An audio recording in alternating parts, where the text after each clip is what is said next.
नमस्कार। युद्ध के दौरान पनडुब्बी बहुत खतरनाक हो सकती है क्योंकि इसे पता लगा पाना बहुत कठिन हो जाता है, क्योंकि यह समुद्र में बहुत गहरे में होता है। यह अपने आप में ऐसा है कि मानो यह अपने आप स्टील्थ बन जाता है, और यह खतरा तो और भी ज़्यादा जब बढ़ जाता है जब आप इस बात को समझते हैं और जान जाते हैं कि पाकिस्तान ने भी हाल ही में चीन को ऑर्डर किया है कि वह 8 पनडुब्बी हमें दे, और वह भी बहुत हाई क्लास पनडुब्बी, जिसे माना जा रहा है AIP, एयर इंडिपेंडेंट प्रोपोर्शनल पनडुब्बी दे।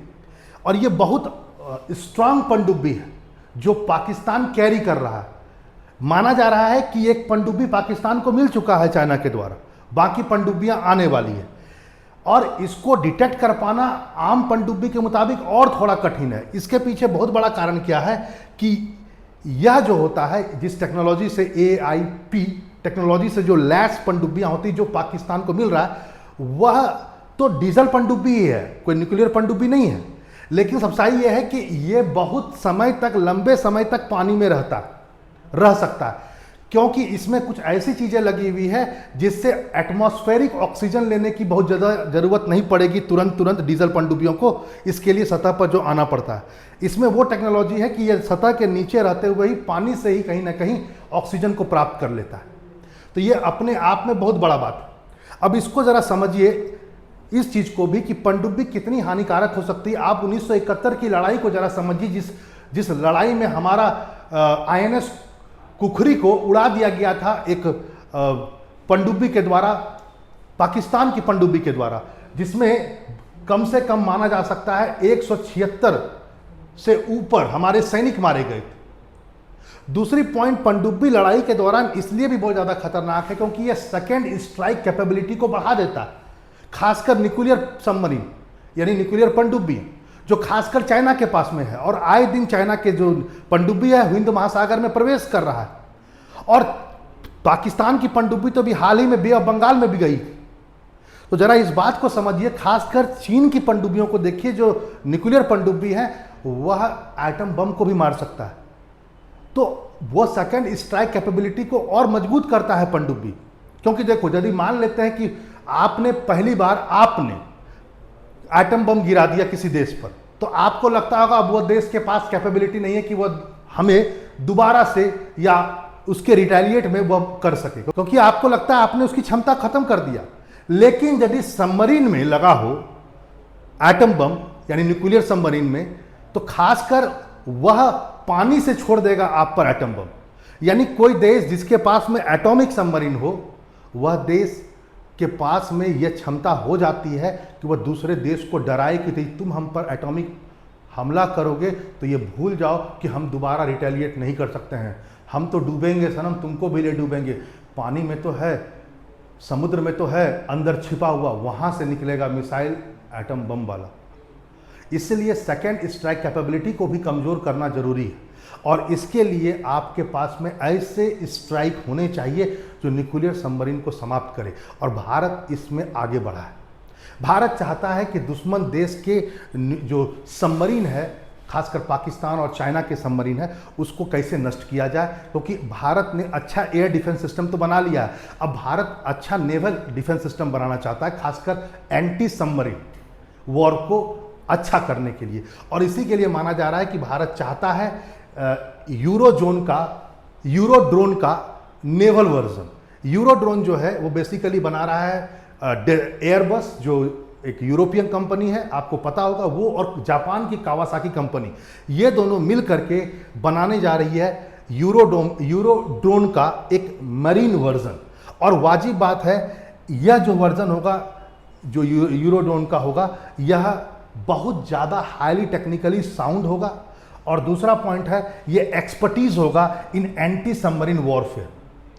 यहां पर इस बात को भी जान लें आप, वो यह है कि ये जो ड्रोन है, बाकायदा जो यूरो ड्रोन है, इसकी कैपेबिलिटी क्या है, इसको जरा समझिए, और भारत इस ओर क्यों जाना चाहता है, जो कावासाकी और एयरबस दोनों मिलकर बना रहे हैं, यानी यूरोप और जापान। क्योंकि ये 40 घंटा तक लगातार हवा में रह सकता है, यानी समुद्र के ऊपर 40 घंटा, ये अपने आप में बहुत बड़ी बात है। एक ड्रोन जिसमें क्या कहता है कोई व्यक्ति भी नहीं हो और वो 40 घंटे तक लगातार सर्वेलांस करता रहे, इतने घंटा तक आप समझ सकते हैं क्या हो सकता है। दूसरा पॉइंट, थाउजेंड्स ऑफ किलोमीटर ये कवर कर सकता है। बहुत हैवी मिलिट्री इक्विपमेंट्स, यानी इसमें टारपीडो वगैरह, मिसाइल वगैरह भी है, ये भी इसमें लैस रहता है। तो वाजिब बात है, ये क्या क्या कर सकता है, सर्च भी कर सकता है। इसके अंदर वो सिस्टम है कि वह समुद्र के नीचे छुपे हुए जो सबमरीन है उसको वो डिटेक्ट भी कर सकता है। इसमें इतना ज़्यादा रिजोलेंस पावर होता है, ट्रैक कर सकता है और अटैक भी कर सकता है। कुछ और भी आप चीज़ों को जानें कि आखिर इसमें कौन सा इक्विपमेंट है जिसके द्वारा ये डिटेक्ट कर लेगा और अटैक करेगा। तो माना जा रहा है सोनो बॉयज, इसमें एक इक्विपमेंट होगा जो ये क्या करेगा, यह drone, echo drone, euro drone sorry, इसको एक प्रकार का ये इक्विपमेंट होगा जिसको ये पानी में छोड़ देगा यदि इसको संदेह होता है, और ये पानी के नीचे ऊपर अंदर घुसेगा और अंदर घुस करके ये क्या करेगा, धीरे धीरे विदाउट एनी साउंड सबमरीन का पता लगाएगा। मतलब ऊपर में होगा वह ड्रोन, नीचे में वो गिराएगा इस सोनो बॉय को, और वह बहुत छोटा होगा, किसी पनडुब्बी को पता भी नहीं चलेगा, और वह पनडुब्बी को पता लगाएगा। और यदि इंफॉर्मेशन वहां से कुछ मिलता है तो उसके बाद इसमें लाइट वेटेड टारपीडो बोलते हैं, जो मिसाइल छोड़ा जाता है किससे, सबमरीन से, उसमें होगा, और वह उसको डिटेक्ट करके पानी के अंदर घुस करके, यानी ड्रोन अब क्या करेगा, टारपीडो को छोड़ेगा और वह टारपीडो सबमरीन को खत्म कर देगा। ये अपने आप में बहुत बड़ी बात। आप कहेंगे क्या भारत के पास ऐसी कोई क्षमता नहीं है क्या पहले से कि भारत समुद्री क्षेत्र का निगरानी कर सके, पेट्रोलिंग कर सके, कुछ यदि हलचल हो रहा है उसको देख सके? देखो है, भारत के पास बोइंग P-81 पोसिडॉन है और MQ-9B सी गार्डियन है। ये तो एक प्रकार का ड्रोन है और ये एक एयरक्राफ्ट है। दोनों बेसिकली सर्विलांस के लिए ज़्यादा है। यानी कि यदि पहला वाला का बोइंग की बात करें तो इसमें कुछ कमियां हैं। जैसे पहली कमी क्या है कि इसमें बहुत सारे क्रू मेंबर रखते हैं। यदि इसको खतरा हुआ तो, और इसको यदि उड़ा दिया गया दुश्मन देश के वॉरशिप के द्वारा, तो क्रू मेंबर ही मारे जाएंगे। जबकि यूरो ड्रोन जो है उस तो क्रू में है ही नहीं, उसमें तो एक व्यक्ति भी नहीं है, तो ड्रोन है। दूसरा पॉइंट, ये बहुत कम समय तक ही रह सकता है, सर्विलांस कर सकता है, फिर दोबारा इसको जमीन पर आना पड़ेगा माना जाता है। और दूसरा तीसरा बहुत ही कॉस्टली है, पर आवर इसका कॉस्ट बहुत ज़्यादा है उड़ने का इन compare to euro drone. Large area को ये कवर नहीं कर सकता है, और ये सभी कमियां इसमें। अब आइए इस ड्रोन के बारे में। हाँ, निस्संदेह ये जो ड्रोन है ये 24 से लेकर 30 घंटा तक हवा में, समुद्री क्षेत्र में निगरानी कर सकता है। लेकिन सबसे बड़ी बात क्या है, ये जो पेलोड यानी जो हथियार ले जाएगा वो बहुत कम, सीमित मात्रा में ले जा सकता है। यदि वेदर सेंसिटिव है, तो यदि वेदर खराब है तो इसको वापस बुलाना पड़ सकता है। ऐसी समस्या यूरो ड्रोन में नहीं हो सकती है। और सबसे बड़ी बात, यदि ये भी बहुत कॉस्टली है, इसको भी समझे। तो कुल मिलाकर के ये दोनों जो है ना, ये स्ट्राइक से ज़्यादा, यानी पनडुब्बी एंटी सबमरीन जो वॉर है, इससे ज़्यादा ये सर्वेलेंस पर फोकस है। लेकिन इसका जो फोकस है, इसका फोकस सर्वेलेंस के साथ साथ एंटी सबमरीन वॉर में ज़्यादा फोकस है, इसलिए भारत इसको चाहता है। अब यहां पर इस बात को भी जरा आप समझें, वो यह है कि जो बोइंग 81 जो मैंने बोला, ये संख्या में थोड़ा है भारत के पास में, माना जाता है कि 12 के आसपास ये है भारत के पास में। लेकिन अब आप आइए, यूरो ड्रोन क्या है, पहले इसको आते हैं। इसका मरीन वर्जन भारत चाहता है। देखो, यूरो ड्रोन अभी तक ऑपरेशनल नहीं हुआ है, ये बना नहीं है। माना जा रहा है कि 2-3 साल के अंदर ये बन जाएगा, और इसको बना रहा है यूरोप के देश कुछ मिल करके, जिसमें जर्मनी, फ्रांस, इटली और स्पेन है, जिसमें लगा हुआ है डेसॉल्ट एविएशन, लोनार्ड जो जर्मनी की कंपनी है वो सब तो है ही, साथ साथ इटली और स्पेन की कंपनियां भी लगी हुई हैं। इन सारे देश मिला करके यूरो ड्रोन बनाना चाहते हैं। खासियत वही है, 40 घंटे तक ये सर्वेलांस कर सकता है, बहुत लंबे समय तक रास्ता डिटेक्ट कर सकता है, और यदि कोई खराबी उसको दिखता है तो वहां पर वह गिरा भी सकता है मिसाइल को। लेकिन इसका मरीन वर्जन नहीं है, और भारत इसका मरीन वर्जन चाहता है।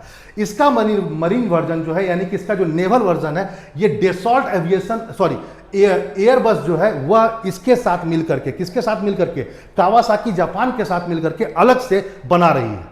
ठीक है, और भारत उसको चाहता है, न कि भारत सिंपल यूरो ड्रोन को चाहता है। तो इस बात को आप समझ चुके। माना जा रहा है कि यूरो ड्रोन मार्केट में आ जाएगा 2028 तक, और इसका नेवल वर्जन 2030 तक आ जाएगा। भारत की नज़र उस पर है। वैसे भारत भी बहुत तेज़ी से ड्रोन को बना रहा है। आपकी क्या राय है, क्या भारत को इसको आने वाले समय में परचेस करना चाहिए, जो इसकी खूबियां हैं इसको देखते हुए, या भारत को स्वयं अपना आत्मनिर्भर भारत के तहत बनाने की आवश्यकता है? चलिए फिर मिलते हैं ऐसे इंफॉर्मेटिव वीडियो के साथ। नमस्कार।